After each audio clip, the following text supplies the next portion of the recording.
Sports Matters TV. Okay guys, this Sports Matters interview is brought to you by MSCCasino.com and the Macau Casino. Play and get rewarded at MSCCasino.com. We've got to give a big shout out as well to Suit Distributors and the River Lane Bar on Blarney Street. I'm joined by a snooker sensation, a lad that I know quite well. Aaron Hill, he's made headlines throughout his snooker career. Also a professional, taking big scalps, including Ronnie O'Sullivan, which we all know fairly well. It was a great game. First of all, Aaron, it's been a crazy 2 years. How was life as a professional these last 2 years? Yeah, first of all, Jerry, I'd like to thank you for having me on the show again. Look, but the professional circuit hasn't been the best the last 2 years, but we're just all grateful to be playing snooker, as a lot of sports were cancelled during the pandemic. But as a younger player, you dream to become a professional, to play in front of packed crowds and TV, and that just wasn't the case this year. So sometimes it was hard to get up for games, if you like. I suppose I could have done better than my first season, but there's a lot of scalps there and a lot of positives to take, and I'm more confident than ever now going into the season, and I feel like I have a lot more to offer now this season. Definitely, you're obviously learning a lot. Like obviously beating Ronnie on the camera screens. Ronnie was World Champion, first tournament. He had a little statement prior to that saying the lads coming up aren't good enough, but you beat him. What was it like coming home to that? Obviously, look, we sat down with your dad, we watched the game. It was incredible, though. Yeah, it was unbelievable. The buzz back here I never felt anything like it in my life. It's just making me hungrier now to do it again, to get that buzz again. And his comments, I looked at his comments as a bit of confidence. Look, I'm going to show him what I can do, and he's going to regret saying that. But a lot of players might have took offence to it, but I didn't, because what's the point? If you're going to take offence to them things, they're going to be doing no good. So you have to look at that as a bit of a stepping stone and try to prove them wrong. Definitely. And like speaking of being a pro and stuff, look, it's been hard. I can only imagine as a professional how hard it is. Obviously not knowing if you can travel to certain places, how you get there, when you get there, what you have to do. It's got to be frustrating, is it? Yeah, it was quite tough travelling on my own to every tournament last season, going to the same place in Milton Keynes. Look, the hospitality, and they're done great in Milton Keynes to have all the tournaments there, and it was brilliant. It's a great spot, but you kind of get sick of it going there every week, and it was hard. It was very hard mentally. I dealt with it quite well, but in patches it was obviously tough for me. In the other patches, there's a lot of players there folded all together. I've seen top players hit the table and leg it out the door. It was crazy, the things we saw this season, but just making us look forward to get back to reality more than ever. Definitely. And like, you obviously have to go back to the room, so obviously look, there's testing and stuff. You're back to the room. It must be hard going back to a hotel room and wanting to be on a snooker table. Like, you can't even probably go to the local shop or Costa because it's so, it's one of these things you have to be cautious. But mentally it has to be very tough, tough. Before every tournament we get tested, and there's not one player who wants to be with any player after being tested, because if I get tested and you get tested and I hang around with you and we say I test positive, then you're thrown out of the tournament as well. So after you get tested, you just go to your room on your own for nearly 24 hours, no socialising. So it was quite hard mentally. It wasn't what I was expecting, but I kind of adapted to it over the season. And it was tough not being able to, you like to socialise, go for food with the lads or whatever, but the only socialising really was in the players' room. That was it. It's madness, because it's nice to mingle with the stars, and obviously you can practice with the stars before the tournaments and stuff. Big game next week. I know your dad's going to be super proud of this game. It's a guy that we all grew up watching, Jimmy White. Huge odds on the game at the moment. There's a lot of bets going on the arm. It's going to be a massive game. What's it like to be playing Jimmy? And obviously it's a big game for you. It's just a great opportunity to be playing such a legend of a game again so early on in my career. I just can't wait. I love this. The coverage is on ITV4, so more or less it's going to be all eyes on this game for the day, I'd say. I love being on the big stage. I love coming under the radar. So a lot of people might have me underdog against Jimmy, I don't know, but I take that as confidence, and I love coming under the radar and prove people wrong. But I just can't wait to get out there. It's going to be a great buzz with the crowd back now as well. I'm pretty sure there's going to be a lot of Jimmy fans, but I'll make sure there are Hill fans after the game. I love it. And obviously, look, Jimmy's a legend. He's still going strong. You're going up the rankings. Obviously, you've got big targets towards the end of the year as well. I think I'm 79 at the moment at the rankings, but there's a big gap between 79 and 64, Yeah. and that's where you need to get that by the end of the season.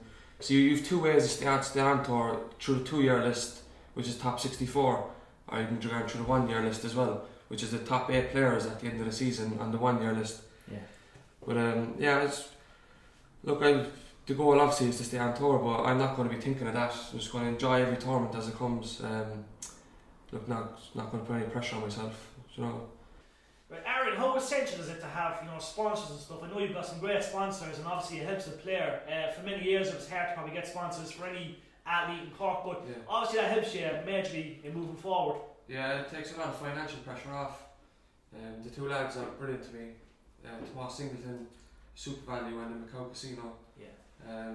It just takes a lot of pressure off my shoulders, really, and my mum and dad's shoulders for financial problems or whatever. It just makes it easier for us. It takes the pressure off me playing snooker as well, so there's not pressure on me to win money or anything like that, because I always have them there by my side.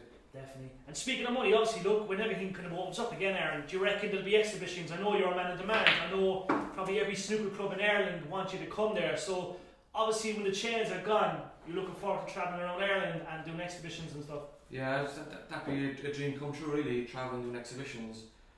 Hopefully, we might get a few in with Ken Doherty around Ireland. The lads up the north, Mark Allen, Jordan Brown, Fergal O'Brien. There's a lot of nights we could have there, a lot of good nights. I just look forward for when them doors open. Hopefully I'll be on the other side of them doors.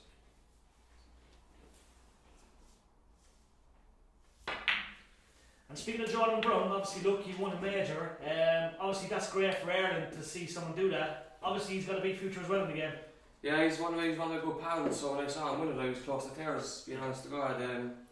Since I'm 15, 16, he's one of my biggest fans. He's been following along with progress, and the first year I got on tour last year, he made me feel so comfortable there. You know. And you've played him a few times, obviously behind the scenes, behind the cameras. How's that gone? Yeah. Any exclusive? Have you beat him a number of times? Who's got the upper edge? We actually only played once in Dunstable. We were practicing, myself, Jordan and Jamie Clark. We were playing Winner Stays On. I think we were playing like 5 or a frame or something. Yeah. I think we all ended up coming out even. Oh, savage. So none of us had any of us money. They're all even.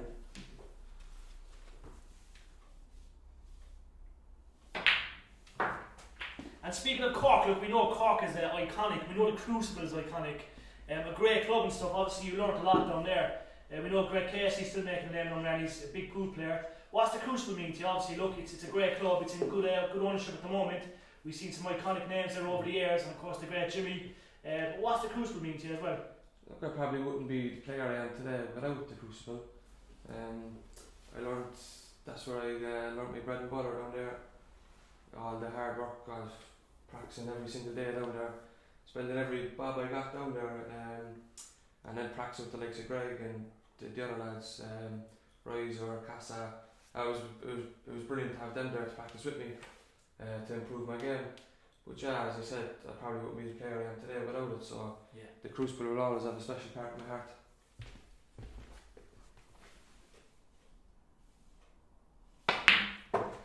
Now we have to speak as well about this GA. We know you're a big GA fan, Corkman, and yourself and your dad making headlines as always. Probably the best supporters in Cork. What's it like working with the GA and obviously doing all these awesome YouTube stuff? Yeah, we're on the Gaga box now every game, so that's a buzz we've never felt before. It's unbelievable. On TV every week doing for the games is class. Yeah. But for the All Ireland final now, we're doing it up there. We got good news last night. The last episode of Gaga Box is going to be taking part in Croke Park, so that's going to be unbelievable to go up there. Look, we were close to tears last week watching the semi-final. How tense the game was and how proud Corkmen we are. But I'm going to the games all my life, and this is only our second time being in the All Ireland final since 2006, and I've only been at one, and that was in 2013, and we lost. So.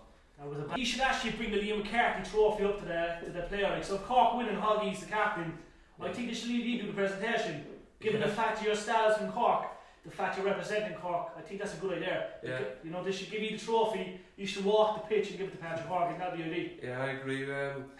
We're representing Cork well in the Gaga box now.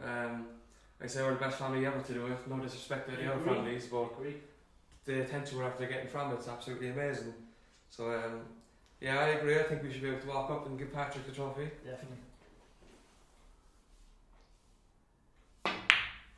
And Aaron, last of all, look, there's so many young players today. Obviously, look, snooker halls are kind of restricted. Some are open and some aren't. There's a couple around the country, some big clubs. What advice can you give to them? Because look, they're obviously looking up to you. You're the ambassador for the young stars. You're doing it all. You're beating the best in the business. Like, obviously, there's a lot of practice, a lot of dedication. But what's the best advice you can give to them? Look, there's only hard work, dedication, the hunger for the game, the love of the game. You need to want to spend all them hours in the club practicing even when your mates are going out. Yeah. And don't leave anything knock you down. Like things like this pandemic could have easily hurted me mentally, but I stayed as strong as possible and kept practicing hard. And that'd be the advice I'd give to any young fella. Just practice hard. Watch your idols all the time on telly, as I used to do. I used to watch Ronnie every single night on YouTube. I still do today. And that's just the key to success. I think hard work and the love of the game. You have to have the love of the game at all times. If you don't have the love of the game 100% at all times, you're not going to fulfill your potential. So yeah, that practice. Love it. All the best against Jimmy next week. We're going to let you pass some balls. Have a good one. Cheers, Jerry.